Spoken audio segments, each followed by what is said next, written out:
Okay, today on the show, we have Kari Kohler from the Kohler Group at Coldwell Banker.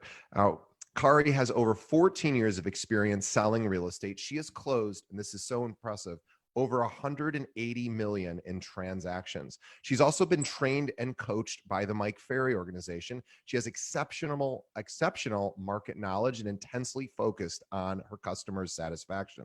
She currently manages a 5-member team. She's been voted a top 5-star agent by Chicago Magazine 2018 and last year. Also, Kane County Top Agent Award, same 2018 and last year. She's a top producing team at Coldwell Banker Residential from 2018 through this year. And she's part of Coldwell Banker's President's Club, which is the top 2% of producing agents in her area. She's an absolute superstar. We're thrilled to have her. By the way, before I let her speak, her real estate goal, I love this because we've been doing this for 4 years. We have 160 some episodes. Nobody's ever told me their real estate goals. So I love that. Kari is looking to open 2 expansion teams across the country, which is really exciting. Please visit Kari and her team at thekohlergroup.com. That's Kohler, thekohlergroup.com. And Kari, welcome to the show. Thank you so much for having me. Well, we are really thrilled to have you. You've been recommended by many of our guests. We always ask our guests at the end, after their episode goes live, who should we be talking to next? And your name has come up multiple times, so we're really thrilled to have got you. So you have a lot of people that are interested in hearing from you as well. But thanks for being on our show. And I want to mention at the very beginning that if you like what Kari is saying in this episode, and you're an agent in the Chicagoland area that's maybe looking to join a team, her group is growing. So please consider reaching out to her if you think it might be a good fit for both of you. I always forget to mention that at the beginning, so I wanted to make sure to make a point of that. But Kari, tell us a little bit about how you got started. You've been in real estate for, over 14 years. So love to hear about how you got into real estate. Well, thank you for asking. When my youngest son went to kindergarten, I decided that it was time to go back to work. And I decided to get my real estate license because I've always had a very strong interest in business, and I graduated with a business degree. Yeah. Prior to having children, I was a teacher and then took a break to have the kids, and then went back when my youngest was in kindergarten and got my license. I started at RE/MAX, and I joined the Mike Ferry organization the day, it might have even been the day before I got my license that I joined the Mike Ferry organization, because I knew how essential it was to have a coach. Especially, I grew up in a family of business people, yet I have been a teacher, so I was outside of the world of business. So I wanted to make sure I had the best guidance in the industry. So I went with the Mike Ferry organization. When I first started recruiting, and I've not been a producing agent ever, but I actually also was part of Mike Ferry's training. They do a recruiting coaching thing, and it was fun. And the reason why I chose Mike Ferry, and he's a very polarizing figure, right? Like you either love Mike Ferry or you're like, that is not me. But that's the beauty of different coaching systems, is you pick the one that you fit with both. And I like the Mike Ferry one because it was real disciplined, and it was like, you're gonna do this every day. And I went, I love that, because I need to be told what to do. So I loved it, and I had tremendous success with it. And I know agents who have also trained under Mike or his coaches have had tremendous success. So and he's been around forever, and he's so good. So he's I'm so a big good. fan of his. Yes, and you're exactly right. It is a simple formula, but it is challenging to implement. Yes. So that's what makes it a great training organization. They're very, very consistent, and it's an incredible foundation and place to launch your career. Yeah. And how essential, I'd love to talk about coaching, and I know we're jumping around a bit, but how important is coaching to, you even now, like you're this amazing success. You guys are a top one, you're top 1% producer. Is coaching still as important as it was when you started? It's probably more important, Oh, although wow. I thought it was critically important when I first started, but it has just stayed such an integral part of my career. And the reason is because sometimes a coach can make, a huge change you, 180, and you have a whole new world in front of you. And sometimes it's just this little tiny little tweak that they do that creates another $200,000 in income, and you're helping so many more families achieve their real estate goals. I mean, it's amazing. I don't ever see myself outside of coaching because there is always room for improvement. And I mean, I feel blessed that I have 14 years of experience, but I honestly just feel like I'm just beginning. Yeah, well, that's a great attitude to have it because it probably means you're always learning. I am So, always learning.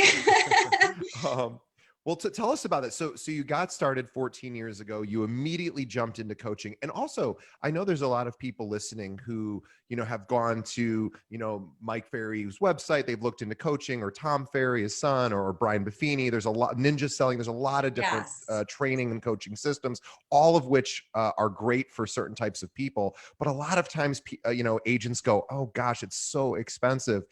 And of course it is expensive. However, I imagine you probably saw it as an investment. Yes. Well, my friends and I that I network with always say it's expensive not to have a coach. That's right. Because again, it's that little tiny tweak that you make. It's the wrong phrase that you say to a seller or a buyer, or, you say something wrong on a video. I mean, it messes up your career. I mean, and you think of how much money we get paid in real estate. It's a lot. Yeah. My average commission check is approximately between $8,000 and $10,000. If I say the wrong thing, I look at it as I just lost $10,000. It Right. costs me $1,000 a month to have a coach. So the investment I must make in myself. Yeah. And even if all coaching ever did was help you get one additional sale every 3 months, which of course it's going to do way more than that. But even Way if it was more. one sale every 3 or 4 months, it's still absolutely more than pays for itself. Yes, and you're so correct in saying different personality styles, do better with different coaching organizations. I spend a lot of time when I'm relaxing in the evening, when that finally happens, just going through YouTube and listening to different coaches. There's so much Oh, available at our fingertips for free. So if for some reason you're a brand new agent and that just the economics don't allow you to get a coach at this very moment, just get on YouTube and find a person, a coach that you like and you like what they say, and follow them. and I am completely agnostic as far as what coaching system works the best. They're all great in my opinion. I don't have a personal Yes. favorite because I'm not out there producing, but I will say one huge thing about Mike Ferry, and maybe other systems do this, but you were talking about for free, and I imagine he still has this. He gives away so much great content. I mean, he literally has dozens and dozens of scripts for free on his website. So if anyone's just wondering, like, okay, maybe you can't make the investment today, just go on the Mike Ferry website and download some of the resources that are available for free. It's actually pretty impressive and generous. So So anyway, true. I'm probably, it sounds So like I'm true. doing a commercial for Mike Ferry, and I'm not, but they really have great resources. So They really do. And the one quick thing that I want to say is so many people have helped me throughout my career and they still do. So reach out to me too, because I'd love to help you, like, just match your personality style with a coaching system that would be good. yeah, I wanted to ask about systems, right? So you just mentioned having a system. Yes. I know this is a big passion of yours, is to develop systems. Can you talk a little bit more about the importance of systems and what you've done in your business to help, just streamline, different processes? Well, I will tell you a flaw in my business to start off with. Great. So, we've mentioned 14 years of experience. Well, year 13 is when I decided to start implementing systems, which Yeah. I'm not happy with myself, but that kind of thing happens. How dare So you be imperfect? I know. I know. I'm so happy though. So now that I'm implementing systems, and it takes time when Yeah. you have, we run a big business now. So now implementing the system is very complicated because you have to pull 40 listings into it and you've got checklists that are a mile long. So you have to, when you're deciding to implement systems, you have to block out time to do it. And you can have your assistants and your team help you with it a great deal. But if you're the leader of the team, you do have to get your hands dirty and get into the systems and try to understand them and make sure you're making the right choices. The bottom line is the systems help you leverage. And then therefore you can once you have them up and running, then you can spend your time doing what my first coach called green time, which is making money and servicing clients. And you're not, working on closing dates and contract paperwork and lock boxes. You have a system in place. And you want your system to be so airtight, your checklists and your software that's running it, and your team, your administrative assistants, your transaction coordinators, you want them to understand it so well that if they happen to need to go on vacation for a week, you can bring a substitute in and have them just go through the checklist so that it can, bottom line is it can run without you. And if your assistant needs to be away for 2 weeks, it can even run without your assistant when you have checklists and systems that are so airtight. Yeah, it's a really good point. And even for some of us that are listening that's saying, well, I don't have an assistant. I don't really have a team. I will tell you that you might be closer to than you think, especially even if you're newer and your resources are limited to develop team to help you. Is there are virtual assistants available worldwide that are already trained in what you need them to do. They're typically way more affordable than you might expect. And if you find yourself as a realtor going, I am really good at X, and I'm struggle with Y, Y, Z, et cetera. A lot of times it just makes sense financially to make that investment in having a system, obviously having systems, but even having outside help. For example, we have agents even at our firm who are great at the face-to-face, obviously client side of it, the people side of it, but they're terrible at the paperwork side. And we finally said, hey, stop struggling with this. Hire and we can help them with some things, but we're like, if you really want somebody just to do it all for you, it's like, it might be $100 or $200 for, to hire someone for this particular, like, that's absolutely worth it. So you can focus on, the part that, the green time, as you were saying. Yes, it's so true. And it's just like we were talking about coaching, you can't afford not to do it. Many times you can't afford not to hire that assistant, whether they're part-time or full-time or a virtual assistant. Yeah. I would assume that like you said, they're trained, they're ready to, as my coach calls it, kind of parachute in and clean up for you. Yeah, and I imagine a lot of our listeners are also probably controlling, and I don't mean that in a negative way, but this is my business. I know how to do things, and it's challenging to relinquish some control to someone else. But if you train them, and if you systematize the training, and they have processes like you were mentioning, checklists, they're largely going to want to do a good job, and it'll just be so much. Same thing with this podcast. I did it all by myself for 3.5 years, and I was driving myself crazy with all the work it takes to do it. And finally I said, I have to hire somebody, and I've hired somebody, and it was very difficult for me to relinquish some of the duties because I thought I'm the only one that can do this. No one else can do this, which is the most insane thought.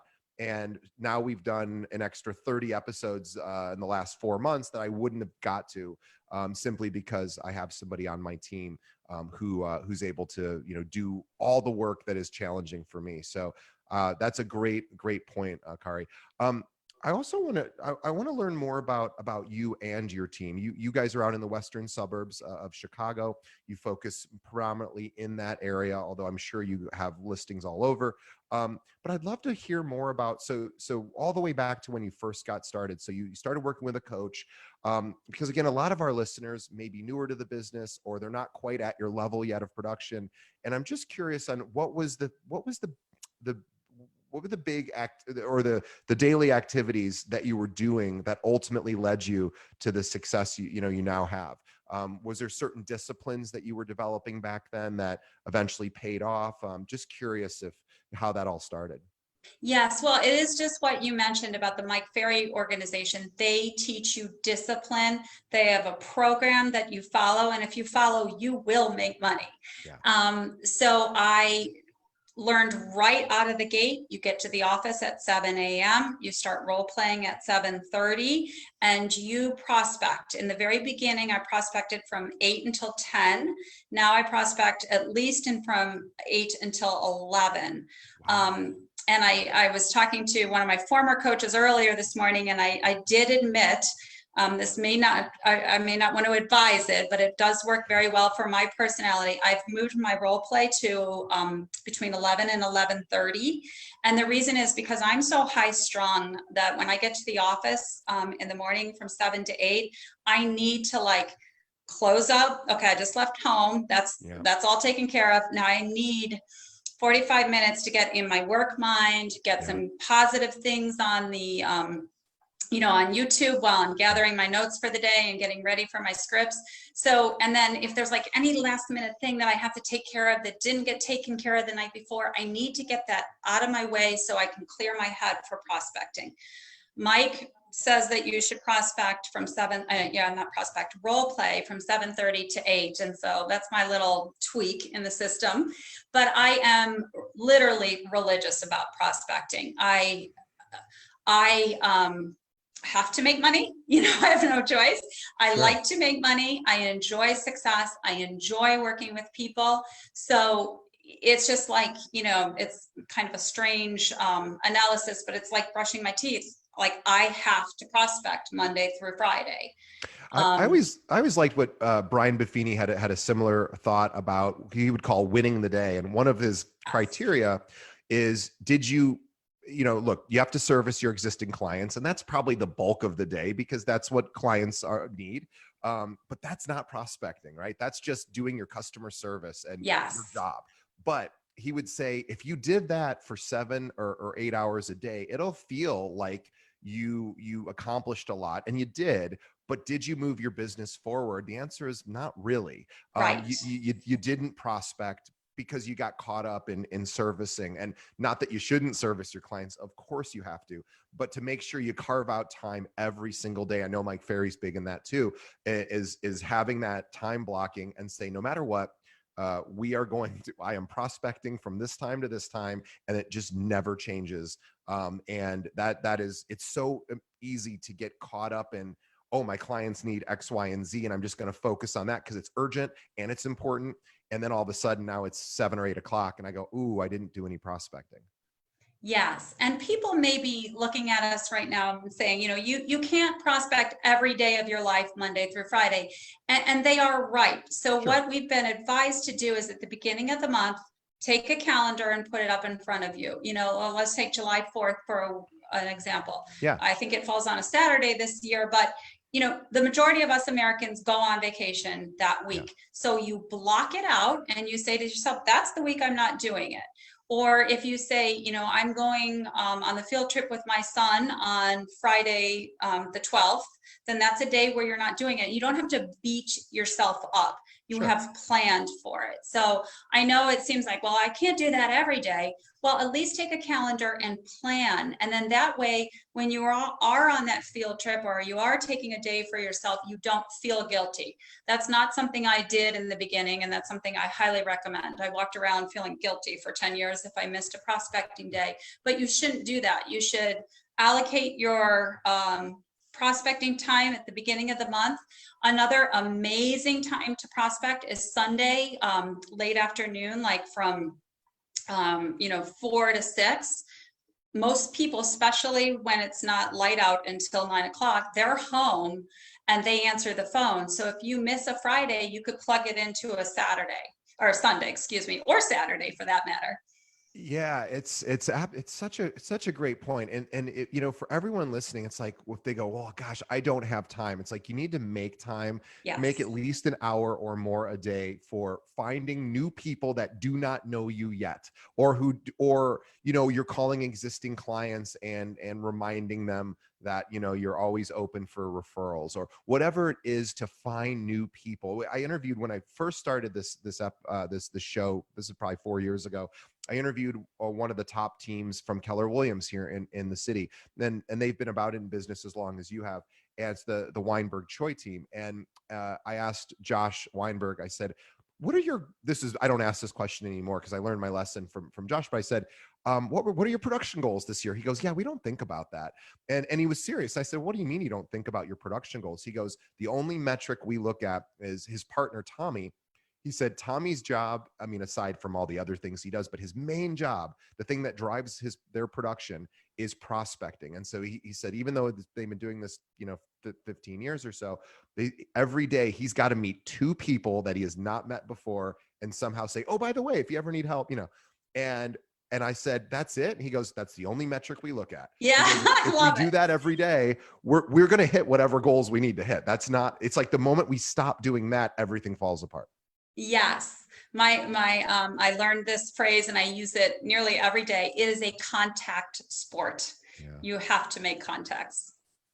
Absolutely. Let's talk about challenges too, because look, you're a top producer, but it's not like, oh, everything's nice and easy and you don't have any problems. In fact, as you get more successful, the bigger the problems can happen. And certainly now you're responsible for an entire team and you have more responsibility.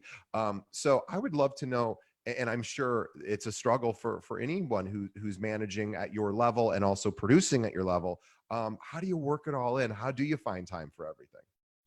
Well, so challenges, as you said, are so right. I kind of just use the simple phrase, like the truck fell over, like we supplied the truck with this beautiful product and it started driving down the street and it, tipped over. And that there's the challenge. How do we pick it up? How do we deliver it in time? When I first got my license, which was approximately 2006, the financial markets were falling to pieces. And the only thing that was available was short sales. So not only did I need to learn business and learn how to get contracts signed and learn contracts, I needed to navigate how to do short sales. So you have a challenge in front of you and you think, this fence looks like it's impossible to jump, but it's not. Nothing is impossible. So when you're in real estate, network with agents that have done it before you. Try to look for some guidance, not just with coaches, but just with a network. I'm so blessed to have so many people throughout the country that I can just connect with and say, I've got this problem. How have you guys solved this before? And you can do that with 10 different groups that are performing at a much higher level than you are. I'm bottom of the totem pole with the people that I communicate. And I want it that way because they've gone before me and figured out how to solve problems. And that's really what our job is. It's a big pile of challenges. Everything that we do, I think, is a challenge. And, oftentimes it looks like it can't be solved, but there are ways. So for example, with the short sale, I was thinking well, who can give me the greatest guidance on this? And one was mortgage brokers and the other one was attorneys, and we're an attorney state. So I found out who's the best short sale attorney here, who's a lender or two or three that know a lot about this. And I just took them to lunch and I said, feed me the information. Okay, now we're going to send our short sales to you. And then can you teach me how to do this? And they did. So, and for the last 14 years, while short sales have, decreased tremendously, we're always closing at least 5 or 6 every year. And I can do them with such confidence because I know how to do it. And so I just tell that long story because whatever challenge you have in front of you, you're probably going to face it many more times in your career. So just look at it, say, I can do this, call other agents that have been there before you, and I'm sure they'll be happy to help. And I would be happy to help if anybody wants to reach out on something like that myself. That's very generous of you. Just this morning, I was on Facebook and somebody invited me to a real estate mastermind group. And I kind of was like, I don't really want to do that. Because there's a lot of them. And I thought, I don't know this particular group. I didn't recognize the name, but I said, somebody thought enough about me to invite me. I'm going to accept it. So I said, I should check out the group because I didn't know if it had 5 members or what. And I thought, well, whatever. So I clicked on it and it had 73,000 real estate agents. And I went, Oh, and I was like, oh, this is kind of interesting. And then I started scrolling through, and people post, real estate agents are posting their questions, and they were getting like 20 to 50 responses from other agents. And I was like, this is so cool. Like, and there's lots of these groups. There's not just one, there's lots of them. So if you don't have a strong network of support, maybe you work at a smaller brokerage where there just isn't as much help. Maybe there aren't as many agents to bounce ideas. Maybe you're new to the business, you don't know anyone. Boy, I mean, there are so many of these Facebook groups and other places online that you can start, getting opinions, not just even from people in your local area, although that's great too, but even from all over. And I thought, and here I was, I kind of had a negative, like somebody else wants me to join some group. And I looked at it, I was like, this is awesome. So there's so many great resources. There are so many great resources, and I think it's fun to network with people outside of your own market, because then you learn the intricacies of different states. I mean, it's a learning experience. Well, that too. And then, there's possible referral Oh, opportunities where yes. you have people that move out of state, people move in state. St. Charles, where you are, is a highly desirable suburban area to live. It's exploded, in the last, however many years. It's a big deal. It's very popular. I imagine that's probably helped. I know that's not necessarily why you're networking, but I'm sure it's happened. And how wonderful to connect with agents who might end up going, I have a buyer and they're in your area and you know it better than me. So Yes, exactly. yeah, tell us a little bit about your group. I want to hear about the Kohler group, and sort of what you've done. When did you develop? When did you realize I need to have more than just me? How long ago did you establish the group? That was about in 2012. So about 6 years I was by myself approximately. And then I started experimenting with a team. I did not take guidance from other people, which I should have. And, lots of stumbling blocks, lots of, oops, I should have done it this way. Oh, I Sure. won't do that again. Now I have a team of 5. I love my team. I'm so proud of my team. And we do happen to be a group of women, although we still like to have a man or two on our team, but we do happen to be a group of women. I think that we are all very dynamic. I think we're all open to learning. We are all very supportive of each other.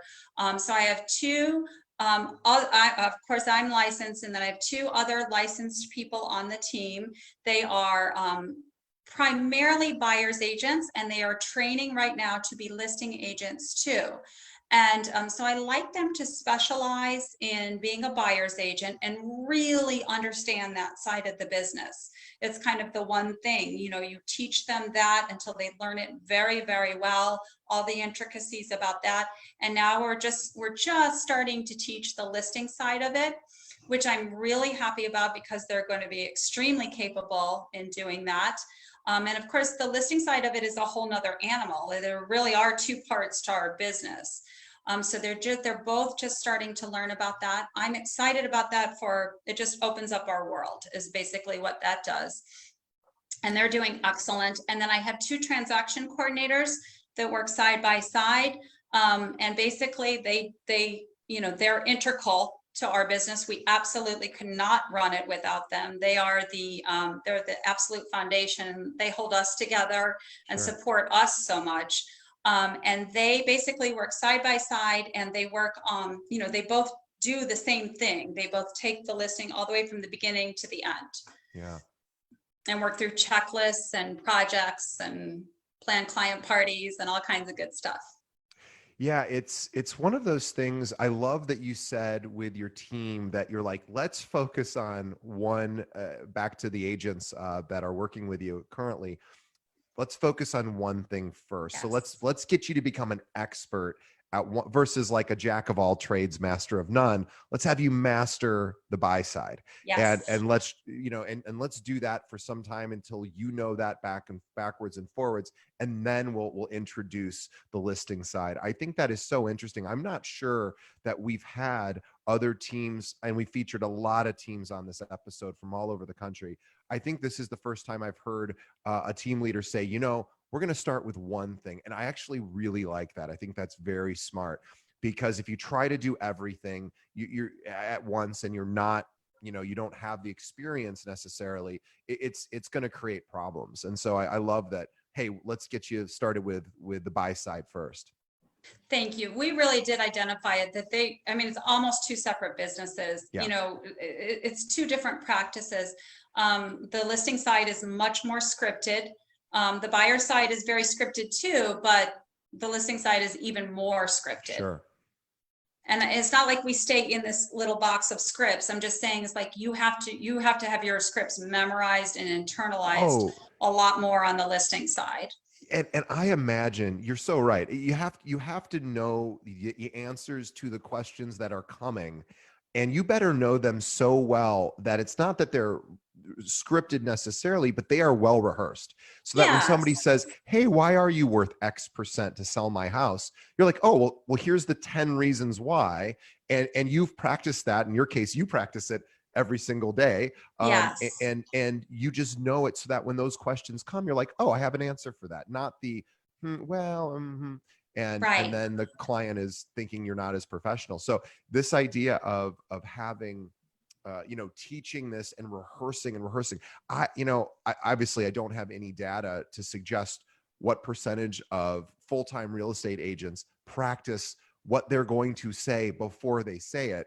But if it's like most sales people, they don't really take the time to do that on a consistent basis. I'm guilty of it as well in our business, and it would do me it would do me well to have practice on a consistent basis. And it's so nice to hear that even after 14 years, that practice has not changed for you. I'm sure a lot of our listeners would be really surprised to hear role playing is still an integral part of your discipline. Yes, it will be forever. And the one other thing about starting off as a buyer's agent and then introducing the listing agent, you become a market expert because you've been in all these houses, all these towns, you've lived through all these different kinds of contract experiences. So that then when you do move over to listing agent, and you're thinking to yourself, well, gosh, in this one neighborhood, I already sold 5 buyers. I mean, I know this market. And then you could talk like such an expert. So it's really nice.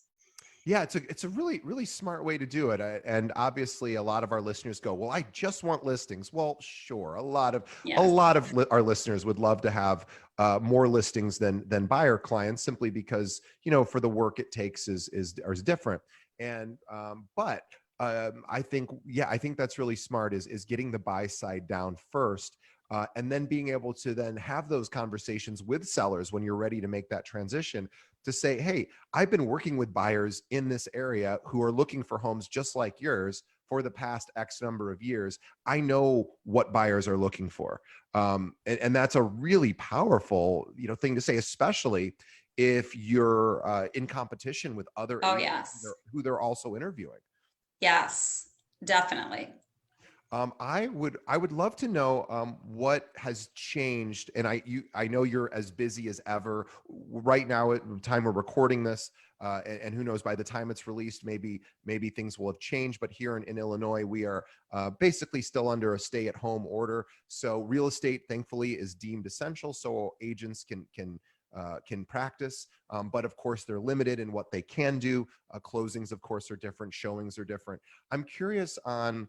I know you're so disciplined. I'm curious if your activity has really changed at all, or is it just, well, I'm doing it from home instead of the office? Has anything really changed for you?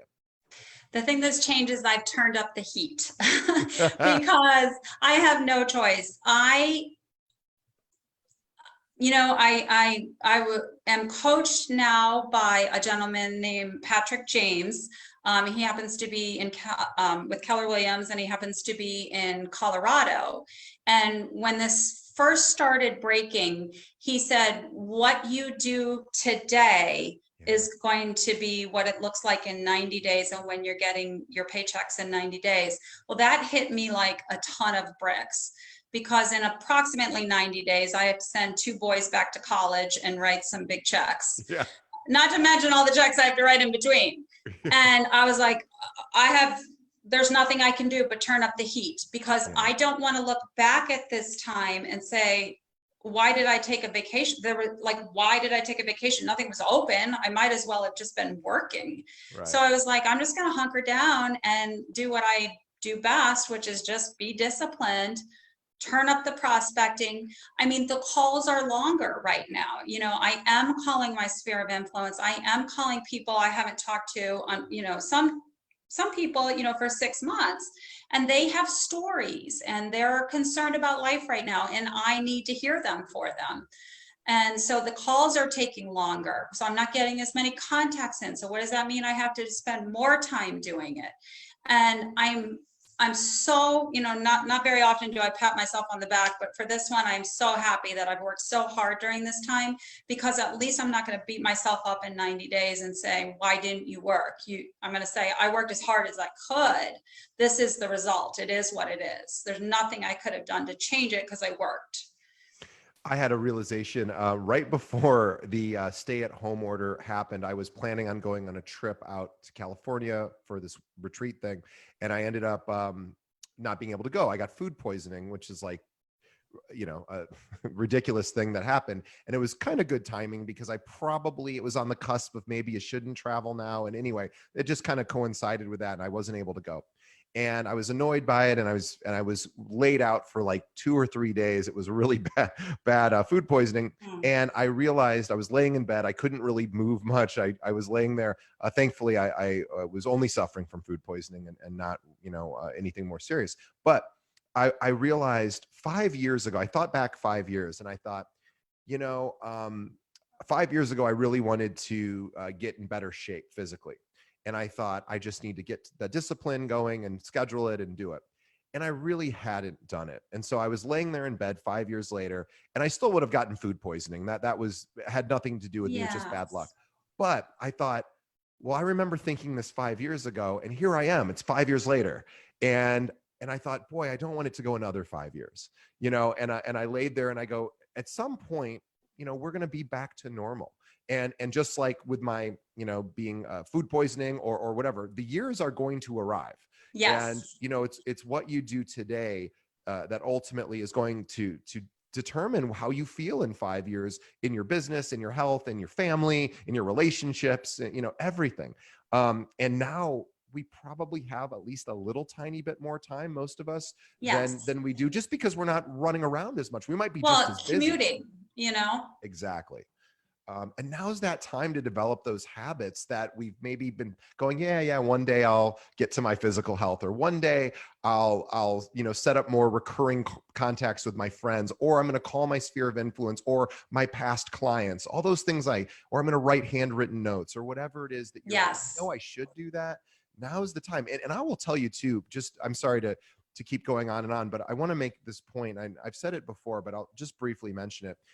You were talking about calling your sphere of influence and calling your clients and listening to their stories and really empathizing with people. Are scared. This is a challenging time for a lot of us, and people need to be heard, and they need to be empathized with. And I will tell you that very few professionals in any one person's life are ever going to reach out to them to ask them about that. They're going to reach out from time to time to you know, ask about business or just say, hey, by the way, if you know, and I was thinking all the people that I employ as professional service types of people, insurance, financial advisors, you know, accountants, and I thought, I wonder who's reached out to me. I started thinking, I wonder who's going to reach out to me just to see if I'm okay. And I didn't expect anyone to. I know I'm just a tiny little one client out of maybe they have thousands.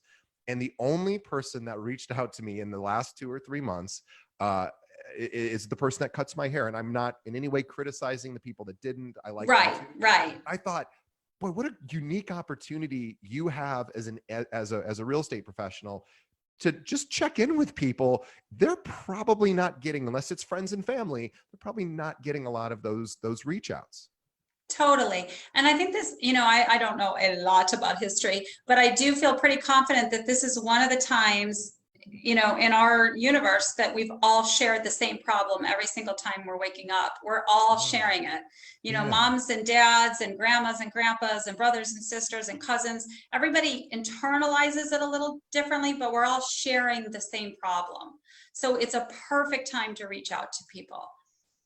Yeah, it is. And by doing that, not only will you'll help people feel heard, and they'll feel a little bit less alone, and maybe they just need a little stress relief, and they're going to feel cared for. But Yes. then it's gonna pay dividends. And that's not the reason to do it. The reason to do it is because it's the right thing to do, but it's actually going to help your business substantially, because they're going to go, you're not going to believe my real estate agent who sold me a home 3 years ago, who knows we're not moving anytime soon, just wanted to see how I was doing. Yeah, um it's an amazing thing to do for humans right now. Everybody needs a touch right now. yeah, I would love to totally shift gears, but I just got to hear this story, because when you told us this in a pre-interview, I was like, I got to hear this story, because I have something sort of similar, not in real estate related, but I want to hear your motorcycle story. From you had a client with lots of well, you had a yeah, yeah, it was a listing that had many motorcycles. Do you mind sharing that? No, I think no, not at all. I don't mind sharing it. It was funny when I think your question was describe a funny or challenging experience you had Yeah, in real estate. And I did not find this a funny one, but I found it a challenging one. yeah. An attorney that I didn't know very well said, I have these two gentlemen that need to sell their home in West Chicago. Can you go over there and do a listing appointment? I pre-qualified them, and then I went on the listing appointment. Of course, like every time I go on a listing appointment, I try to be dressed to the nines, because Sure. that's the way I've been taught, to try to really impress. And I get there, and it's a ranch on a nice piece of property, but it was kind of messy on the outside. But that's just feedback. And I opened up the door, which opened up into the living room and dining room, and the hardwood floors had been sanded. It didn't look like they were in the process of refinishing them, and it just looked like that's how they were living. Yeah. And there were at least 25 motorcycles in the house parked, and they're dirty, and I don't know much about motorcycles, but there was nothing fancy there. And there was like 4 or 5 guys like sitting on the couch just looking at me, and I'm just like, okay, we need to sell this place. Do you gentlemen think we could, after I talked about Maybe some, move the motorcycles out. yeah, Yeah. and they're like, no. And they weren't like cracking a smile or anything. And, that was not going to happen. They were not going to move the motorcycles. They were not going out in the garage. They were staying in the home. And I just said, well, okay. And so we came in the next day with the photographers, and we had, there's motorcycles everywhere. So we had to take pictures of this ranch home that had, dirty dishes all over the place, that I tried to tell them. It's our job to be honest, Yeah. and tell people what they need to do to sell the home. I thought about not taking the listing, but then I thought, these guys are all looking at me. They need to get this home sold. It was, it's one of those things where mom and dad had died, and they were the brothers, and they needed to get the home sold. But they were insistent on not taking the motorcycles out. I always figured there was a reason they didn't want them parked outside, but I just decided not to pry on that reason. And so we took photographs of the inside. We tried to make it look its best. And then we just marketed it as a beautiful ranch home. And, if you have, if you're a hobbyist of some sort, you can make the best of this. And what do you know, we got multiple offers on that home. And it was like the talk of the little area that it was in. So it ended up being, it had to be, because as soon as anyone, whether they're an agent or a client, sees the pictures of all these motorcycles inside, they're like, what is it? Just grabs your attention. And in a weird way, from a marketing perspective, it probably helped get more eyeballs on it. I don't know that everyone would have a positive response to it, but they're like, well, look at that. It probably did. And I don't think we were putting stuff on social media back then, because it was quite a long time ago, but just like on realtor.com and that kind of thing. And, my first notion was, this is not going to work. I'm out of my element here, because usually most of the homes I list are like super clean, and, the styling is excellent. I thought, this is like, I don't know what to do. But then I just, I laughed. I thought, let's figure this out. Let's present it in a cool way. And then what do you know, it sold. How were the showings challenging, or was it difficult to show the property with the motorcycles, or you just sort of worked it into the presentation? We do tend tend to do this when agents make a showing appointment on our listings. We tend to call them and we say, hey, we want to make it a great experience. Do you have any questions before you go? And just try to introduce ourselves. Well, with that call, we just said, hey, we think it's important for you to know before You need to you know open the door. something really important. It's gonna look a little different inside than most, but it was fun. It ended up being a very fun experience. So the message is just plow through those challenges, find ways to solve them. So I want to circle back to something you said, that we were just sort of laughing about this motorcycle experience, but there was a lot of good lessons in this. But you just said something very important, and I'm curious to get your opinion on what percentage in your experience of other agents do this, which is, you just said something very, very critical, which is, hey, when we have a listing and a buyer's agent contacts us, we reach out to them before the showing to say, here's a couple things you really should know. Obviously, not every home has 20 motorcycles parked in the living room, but even if it's just, hey, this is what you need to know about the first floor, the second floor, the exterior, etc.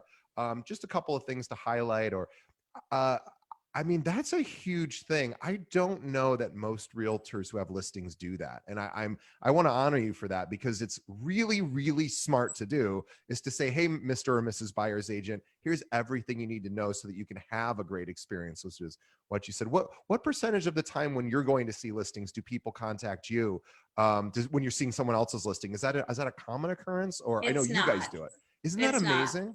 Yeah, our goal on our team is to make this the best experience in real estate for our clients. So I always think, okay, if I'm selling my house, what would I want the team to do? So a lot of times you get their voicemail or whatever, but the bottom line is you want to start to build a relationship with that agent, because if I'm the listing agent, I need that buyer's agent to write a contract. So I want them to know out of the gate that we're super ultra professional, that we are here to answer questions. We're here to overcome challenges. Let's cross the finish line together. Well, it is called a cooperative commission, right? It is. Not every agent remembers that all the time, but boy, you just that tip alone is so huge. And I bet, and again, we don't have any data, or maybe you do, but the idea of doing that, I bet you that results in more offers, and maybe even some cancellations, which is a good thing if it's not the right fit. And maybe the buyer's agent says, oh, you know what? I'm glad you told me that, because now it actually probably isn't the right fit. And then, both parties haven't wasted any additional time. So, but I'll bet you just by doing that, it helps the other agent show the home better. Wow, that's really smart. I'm glad you mentioned that.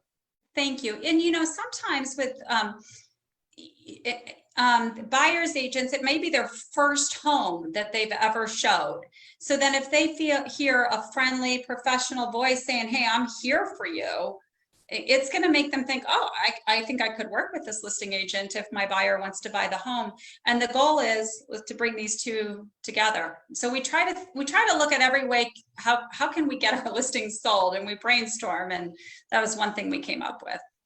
I love that. And I'm not sure any of our other guests, and probably some of our guests do that. Yeah, yes. But you're the first person to vocalize it. So thank you, because that is such a huge tip for our listeners. And, look, it's going to help you develop, even if it doesn't help the home sell faster, you're going to develop relationships. And as Kari just said, you're going to be seen as a real professional, because that's what a professional would do, is to say, hey, Mr. and Mrs. Buyer's agent, I want to make this easier for you, and I wanted you to be able to have a good experience. So let me tell you, here's 5 things you need to know.